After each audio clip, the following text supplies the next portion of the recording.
गोवर्धन पूजन विशेष। हमारे वेदों में कार्तिक शुक्ल प्रतिपदा के दिन वरुण, इंद्र, अग्नि आदि देवताओं की पूजा का विधान है। इसी दिन बलि पूजा, गोवर्धन पूजा, मार्गपाली आदि होते हैं।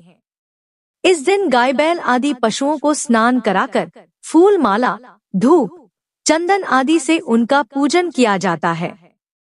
गायों को मिठाई खिलाकर उनकी आरती उतारी जाती है। यह ब्रजवासियों का मुख्य त्योहार है। अन्नकूट या गोवर्धन पूजा भगवान कृष्ण के अवतार के बाद द्वापर युग से प्रारंभ हुई। उस समय लोग इंद्र भगवान की पूजा करते थे तथा 56 प्रकार के भोजन बनाकर तरह तरह के पकवान व मिठाइयों का भोग लगाया जाता था। ये पकवान तथा मिठाइयाँ इतनी मात्रा में होती थी कि उनका पूरा पहाड़ ही बन जाता था। अन्नकूट परिचय। अन्नकूट एक प्रकार से सामूहिक भोज का आयोजन है जिसमें पूरा परिवार और वंश एक जगह बनाई गई रसोई से भोजन करता है। इस दिन चावल, बाजरा, कढ़ी, साबुत मूंग, चौड़ा तथा सभी सब्जियां एक जगह मिलाकर बनाई जाती है। मंदिरों में भी अन्नकूट बनाकर प्रसाद के रूप में बांटा जाता है। अन्नकूट पूजन विधि। इस दिन प्रातः गाय के गोबर से गोवर्धन बनाया जाता है। अनेक स्थानों पर इसके मनुष्याकार बनाकर पुष्पों, लताओं आदि से सजाया जाता है। शाम को गोवर्धन की पूजा की जाती है। पूजा में धूप, दीप, नैवेद्य, जल, फल, फूल, खील, बताशे आदि का प्रयोग किया जाता है। गोवर्धन में ओंगा, अपामार्ग अनिवार्य रूप से रखा जाता है। पूजा के बाद गोवर्धन जी के 7 परिक्रमाएं उनकी जय बोलते हुए लगाई जाती हैं। परिक्रमा के समय एक व्यक्ति हाथ में जल का लोटा व अन्य खील, जौ लेकर चलते हैं। जल के लोटे वाला व्यक्ति पानी की धारा गिराता हुआ तथा अन्य जौ बोते हुए परिक्रमा पूरी करते हैं। गोवर्धन जी गोबर से लेटे हुए पुरुष के रूप में बनाए जाते हैं। इनकी नाभि के स्थान पर एक कटोरी या मिट्टी का दीपक रख दिया जाता है। फिर इसमें दूध, दही, गंगाजल, शहद, बताशे आदि पूजा करते समय डाल दिए जाते हैं और बाद में इसे प्रसाद के रूप में बांट देते हैं। अन्नकूट में चंद्र दर्शन अशुभ माना जाता है। यदि प्रतिपदा में द्वितीया हो तो अन्नकूट अमावस्या को मनाया जाता है। इस दिन प्रातः तेल मलकर स्नान करना चाहिए। इस दिन पूजा का समय कहीं प्रातः काल है तो कहीं दोपहर और कहीं पर संध्या समय गोवर्धन पूजा की जाती है। इस दिन संध्या के समय दैत्यराज बलि का पूजन भी किया जाता है। वामन जो कि भगवान विष्णु के एक अवतार है, उनकी राजा बाली पर विजय और बाद में बाली को पाताल लोक भेजने के कारण इस दिन उनका पुण्य स्मरण किया जाता है। यह माना जाता है कि भगवान वामन द्वारा दिए गए वरदान के कारण असुर राजा बाली इस दिन पाताल लोक से पृथ्वी लोक आता है।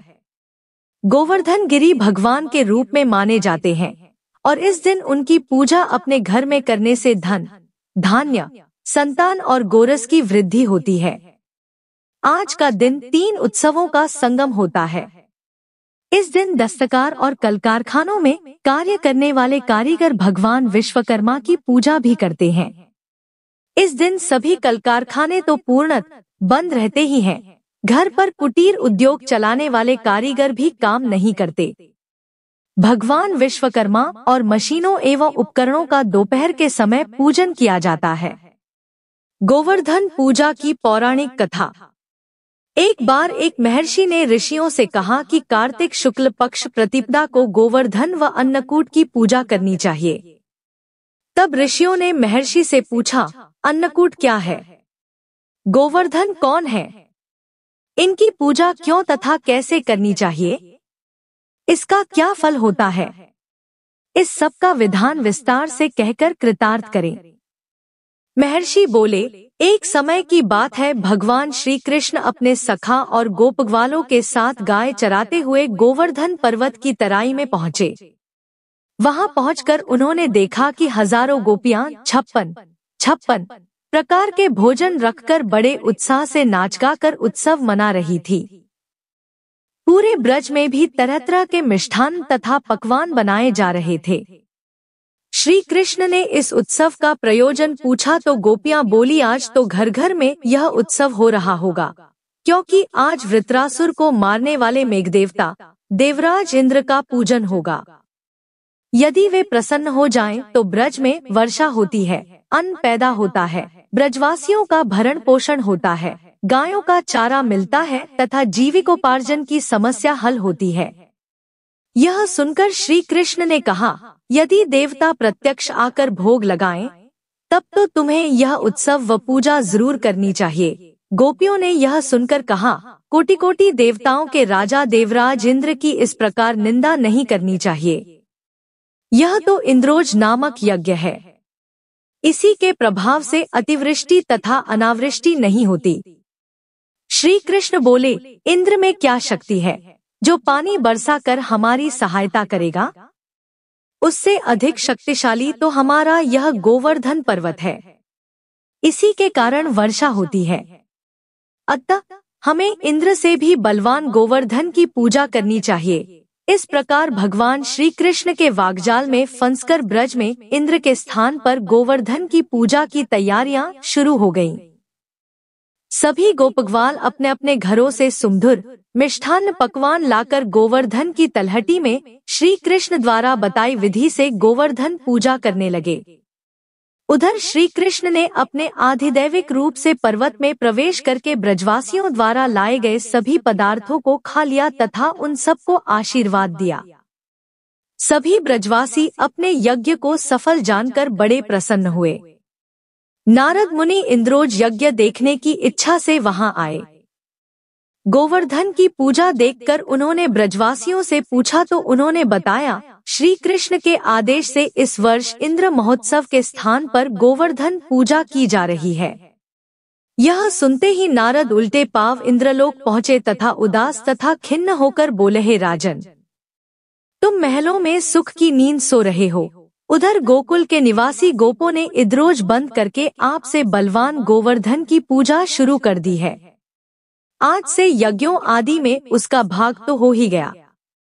यह भी हो सकता है कि किसी दिन श्री कृष्ण की प्रेरणा से वे तुम्हारे राज्य पर आक्रमण करके इंद्रासन पर भी अधिकार कर लें।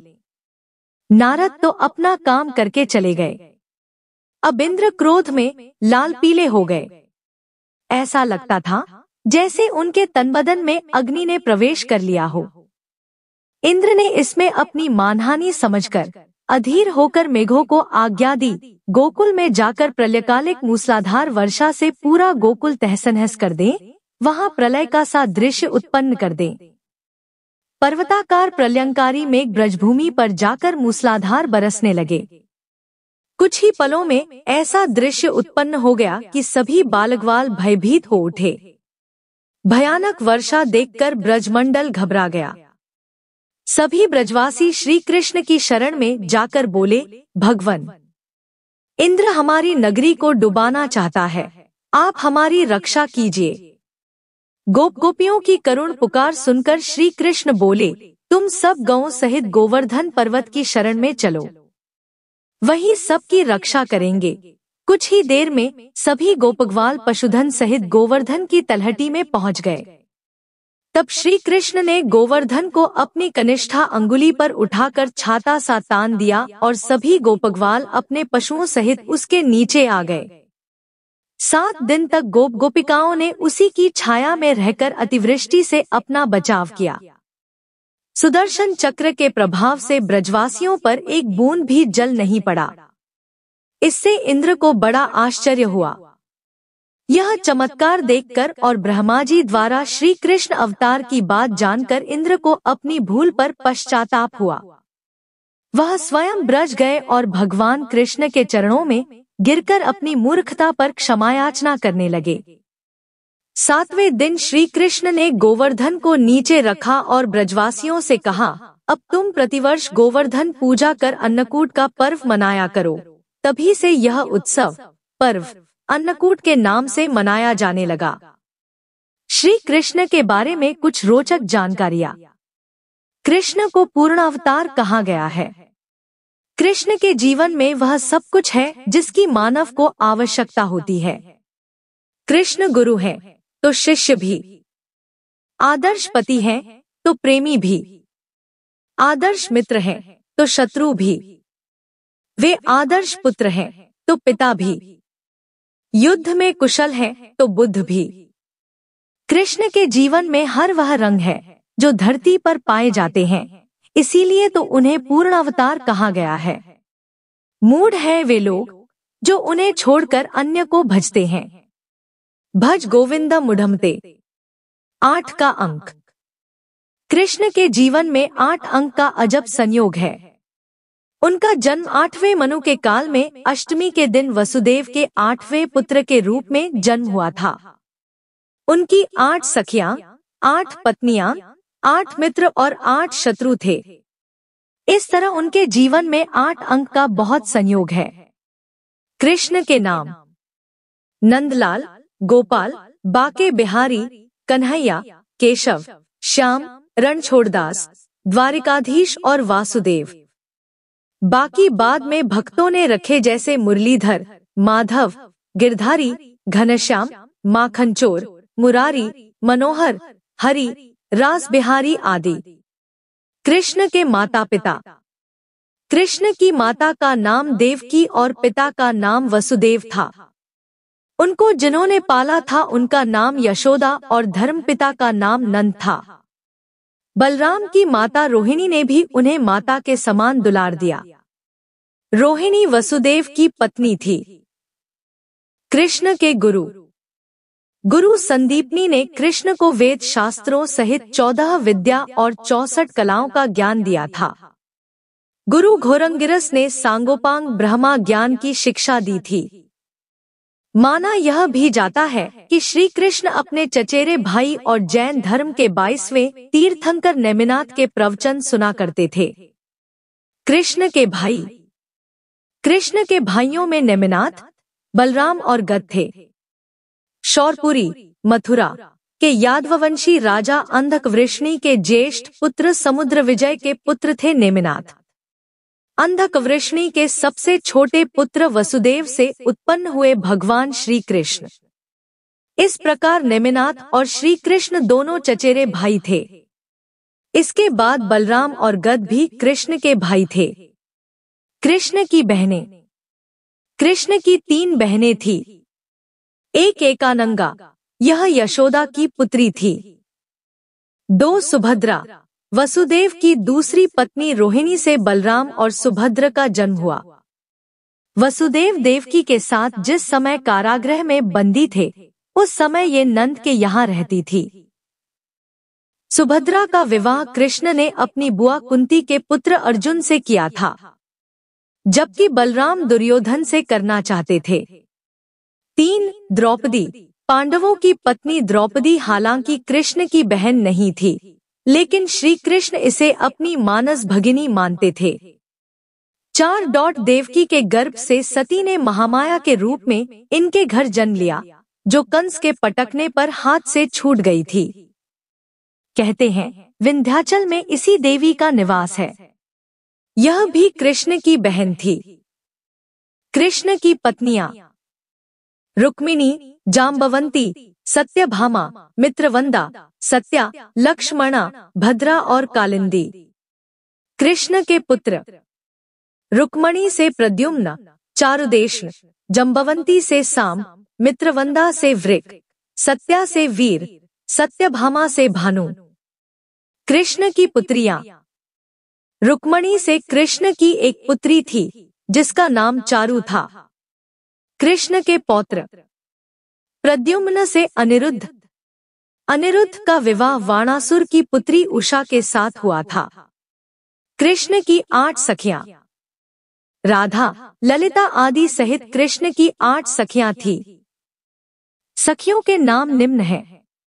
ब्रह्मवैवर्त पुराण के अनुसार इनके नाम इस तरह हैं: चंद्रावली, श्यामा, शैव्या, पद्या, राधा, ललिता, विशाखा तथा भद्रा। कुछ जगह ये नाम इस प्रकार हैं: चित्रा, सुदेवी, ललिता, विशाखा, चंपकलता, तुंग विद्या, इंदुलेखा, रगड़ देवी और सुदेवी। इसके अलावा भौमासुर से मुक्त कराई गई सभी महिलाएं कृष्ण की सखियां थीं। कुछ जगह पर ललिता, विशाखा, चंपकलता, चित्रा देवी, तुंग विद्या, इंदुलेखा, रंगदेवी और कृत्रिमा, मनेली, इनमें से कुछ नामों में अंतर है। कृष्ण के 8 मित्र श्रीदामा, सुदामा, सुबल, स्तोक कृष्ण, अर्जुन, वृषबंधु, मन, सौख्य, सुभग, बलि और प्राणभानु, इनमें से 8 उनके 7 मित्र थे। ये नाम आदि पुराण में मिलते हैं। हालांकि इसके अलावा भी कृष्ण के हजारों मित्र थे, जिसने दुर्योधन का नाम भी लिया जाता है। कृष्ण के शत्रु कंस, जरासंध, शिशुपाल, काल्यवन, पौंड्रक। कंस तो मामा था। कंस का श्वसुर जरासंध था। शिशुपाल कृष्ण की बुआ का लड़का था। काल्यवन यवन जाति का मलिच्छ था जो जरासंध का मित्र था। पौंड्रक काशी नरेश था जो खुद को विष्णु का अवतार मानता था। कृष्ण के शिष्य कृष्ण ने किया जिनका वध ताड़का, पूतना, चाणूर, शक्तासुर, कालिया, धेनुक, प्रलंब, अरिष्टासुर, बकासुर, तृणावर्त, अघासुर, मुष्टिक, यमलार्जुन, द्विविद, केशी, व्योमासुर, कंस, पौंड्रक और नरकासुर आदि। कृष्ण चिन्ह सुदर्शन चक्र, मोर मुकुट, बंसी, पीताम्बर वस्त्र, 5 जन्य शंख, गाय, कमल का फूल और माखन मिश्री। कृष्ण लोक वैकुंठ, गोलोक, विष्णु लोक। कृष्ण ग्रंथ महाभारत और गीता। कृष्ण का कुल यदुकुल। कृष्ण के समय उनके कुल के कुल 18 कुल थे, अर्थात उनके कुल की कुल 18 शाखाएं थी।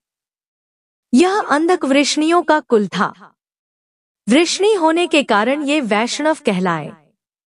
अंधक, वृष्णि, कुकर, दाशार्य, भोजक आदि यादवों की समस्त शाखाएं मथुरा में कुकरपुरी घाटी ककोरन नामक स्थान में यमुना के तट पर मथुरा के उग्रसेन महाराज के संरक्षण में निवास करती थी।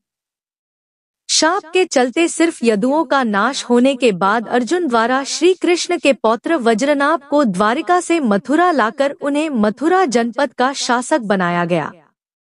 इसी समय परीक्षित भी हस्तिनापुर की गद्दी पर बैठाए गए। वज्र के नाम पर बाद में यह संपूर्ण क्षेत्र ब्रज कहलाने लगा। जरासंध के वंशज सृतजय ने वज्रनाभ वंशज शतसेन से 2781 वीपू में मथुरा का राज्य छीन लिया था। बाद में मागधों के राजाओं की गद्दी प्रद्योत शिशुनाग वंशधरों पर होती हुई नंद और मौर्य वंश पर आई। मथुरा के मथुर, नंदगांव, वृंदावन, गोवर्धन, बरसाना, मधुवन और द्वारिका। कृष्ण पर्व श्री कृष्ण ने ही होली और अन्नकूट महोत्सव की शुरुआत की थी। जन्माष्टमी के दिन उनका जन्मदिन मनाया जाता है।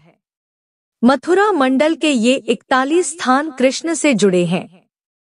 मधुवन, तालवन, कुमुदवन, शांतनु कुंड, सतोहा, बहुलावन, राधा कृष्ण कुंड, गोवर्धन, काम्यक वन, संचदर सरोवर, जतिपुरा, दीग का लक्ष्मण मंदिर, साक्षी गोपाल मंदिर, जल महल, कमोद वन, चरण पहाड़ी कुंड, काम्यवन, बरसाना, नंदगांव, जावट, कोकिलावन, कोसी, शेरगढ़, चीरघाट, नौझील, श्री भद्रवन, भांडीरवन, बेलवन, राया वन, गोपाल कुंड, कबीर कुंड, भोई कुंड, ग्राम पडरारी के वनखंडी में शिव मंदिर, दाऊजी, महावन, ब्रह्मांड घाट, चिंताहरण महादेव, गोकुल, संकेत तीर्थ, लोहवन और वृंदावन। इसके बाद द्वारिका, तिरुपति बालाजी, श्रीनाथद्वारा और खाटू श्याम प्रमुख कृष्ण स्थान है। भक्तिकाल के कृष्ण भक्त सूरदास, ध्रुवदास, रसखान, व्यासजी, स्वामी हरिदास, मीराबाई, गदाधर भट्ट, हितहरिवंश, गोविंद स्वामी, छीत स्वामी, चतुर्भुजदास, कुंभनदास, परमानंद, कृष्णदास, श्री भट्ट, सूरदास, मदन मोहन, नंददास, चैतन्य महाप्रभु आदि, कृष्णा जिनका नाम है, गोकुल जिनका धाम है, ऐसे श्री कृष्ण को मेरा बारंबार प्रणाम है। जय श्री राधे कृष्णा। मदन गोपाल चरणांकित शिला। सनातन गोस्वामी का नियम था गिरि गोवर्धन की नित्य परिक्रमा करना। अब उनकी अवस्था 90 वर्ष की हो गई थी। नियम पालन मुश्किल हो गया था, फिर भी वे किसी प्रकार निभाए जा रहे थे। एक बार वे परिक्रमा करते हुए लड़खड़ा कर गिर पड़े। एक गोप बालक ने उन्हें पकड़कर उठाया और कहा, बाबा, तो 7 कोस की गोवर्धन परिक्रमा अब नाए है सके, परिक्रमा को नियम छोड़ दे। बालक के स्पर्श से उन्हें कंप हो आया। उसका मधुर कंठस्वर बहुत देर तक उनके कान में गूंजता रहा, पर उन्होंने उसकी बात पर ध्यान न दिया, परिक्रमा जारी रखी। एक बार फिर वे परिक्रमा मार्ग पर गिर पड़े। दैवयोग से वही बालक फिर सामने आया। उन्हें उठाते हुए बोला, बाबा, तू बूढ़ो है गयो है, तो माने नाय परिक्रमा किए बिना। ठाकुर प्रेम ते रीझे, परिश्रम ते नाय। फिर भी बाबा परिक्रमा करते रहे, पर वे एक संकट में पड़ गए। बालक की मधुर मूर्ति उनके हृदय में गड़कर रह गई थी। उसकी स्नेह में चितवन उनसे भुलाई नहीं जा रही थी। वे ध्यान में बैठते तो भी उसी की छवि उनकी आंखों के सामने नाचने लगती थी। खाते पीते, सोते जागते हर समय उसी की याद आती रहती थी। एक दिन जब वे उसकी याद में खोए हुए थे, उनके मन में सहसा एक स्पंदन हुआ, एक नई स्फूर्ति हुई। वे सोचने लगे, एक साधारण व्रजवासी बालक से मेरा इतना लगाव, उसमें इतनी शक्ति की मुझ वयोवृद्ध वैरागी के मन को भी इतना वश में कर ले कि मैं अपने इष्ट तक का ध्यान न कर सकूं। नहीं, वह कोई साधारण बालक नहीं हो सकता जिसका इतना आकर्षण है। तो क्या वे मेरे प्रभु मदन गोपाल ही हैं जो यह लीला कर रहे हैं? एक बार फिर यदि वह बालक मिल जाए तो मैं सारा रहस्य जाने बगैर न छोड़ूं। संयोगवश एक दिन परिक्रमा करते समय वह मिल गया। फिर परिक्रमा का नियम छोड़ देने का वही आग्रह करना शुरू किया। सनातन गोस्वामी ने उसके चरण पकड़कर अपना सिर उन पर रख दिया और लगे आंख भरे स्वर में कहने लगे, प्रभु, अब छल ना करो, स्वरूप में प्रकट होकर बताओ मैं क्या करूं। गिरिराज मेरे प्राण है, गिरिराज परिक्रमा मेरे प्राणों की संजीवनी है। प्राण रहते इसे कैसे छोड़ दूं। भक्तवत्सल प्रभु सनातन गोस्वामी की निष्ठा देखकर प्रसन्न हुए, पर परिक्रमा में उनका कष्ट देखकर वे दुखी हुए बिना भी नहीं रह सकते थे। उन्हें भक्त का कष्ट दूर करना था, उसके नियम की रक्षा भी करनी थी और इसका उपाय करने में देर भी क्या करनी थी। सनातन गोस्वामी ने जैसे ही अपनी बात कह चरणों से सिर उठाकर उनकी ओर देखा, उत्तर के लिए उस बालक की जगह मदन गोपाल खड़े थे। वे अपना दाहिना चरण एक गिरिराज शिला पर रखे थे। उनके मुखारविंद पर मधुर स्मित थी, नेत्रों में करुणा झलक रही थी। वे कह रहे थे, सनातन, तुम्हारा कष्ट मुझसे नहीं देखा जाता। तुम गिरिराज परिक्रमा का अपना नियम नहीं छोड़ना चाहते तो इस गिरिराज शिला की परिक्रमा कर लिया करो। इस पर मेरा चरण चिन्ह अंकित है। इसकी परिक्रमा करने से तुम्हारी गिरिराज परिक्रमा हो जाया करेगी। इतना कह मदन गोपाल अंतर्धान हो गए। सनातन गोस्वामी मदन गोपाल चरणांकित उस शिला को भक्तिपूर्वक सिर पर रखकर अपनी कुटिया में गए, उसका अभिषेक किया और नित्य उसकी परिक्रमा करने लगे। आज भी मदगोपाल के चरण चिन्हयुक्त वह शिला वृंदावन में श्री राधा दामोदर के मंदिर में विद्यमान है। ऐसी मान्यता है कि राधा दामोदर मंदिर की 4 परिक्रमा लगाने पर गिरिराज गोवर्धन की परिक्रमा का फल मिल जाता है। आज भी कार्तिक सेवा में श्रद्धालु बड़े भाव से मंदिर की परिक्रमा करते हैं।